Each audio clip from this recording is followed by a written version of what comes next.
Ако си мислиш, че си просто онлайн, без никой да те закача, лоши новини, Джон Сноу. Нищо не знаеш.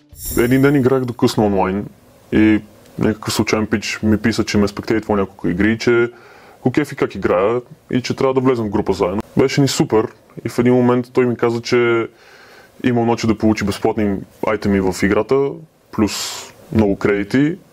Единственото, което трябва да направя е да вляза в един от неговите линкове и да си дам личната информация. В нета дебнат всякакви образи. От принцеса 123, която иска да си чатите, до support Team Admin Official, който има нужда от паролата ти. Ей така, за малко.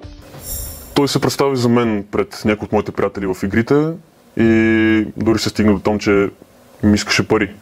Киберкапани в стил безплатни робукси. Фалшиви профили. Той изглежда като модел на Nike. Но пише така, че дори и Google се чуди какво иска да каже. Ако иска снимки, прати му. Но на кактуса си. Съобщение от типа: спечели iPhone 17 Ultra Pro Max Platinum. Да бе, аз съм Леля Ванга. И никой не ти подарява нищо. Освен вирус. Кликнеш, страдаш.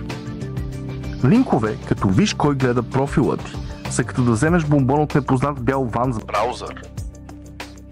Кибертурмозът. Ако някой те базика онлайн и ти не се смееш, то това не е базик, това е тъп човек. Блок репортър и видеърчи. Апчета от космоса.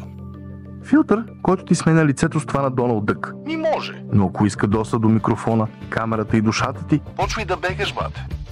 Просто бях невеж. Това е истината. Как да оцелеш в онлайн джунглата? ако не знаеш какво е, не го цъкай. Простичко.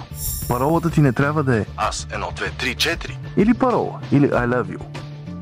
Не вярвай. На всеки с профилна снимка с куче и слънчев залез. Това не значи, че е добър човек. Не качвай всичко. Ако не би го лепнал на стълба пред блока.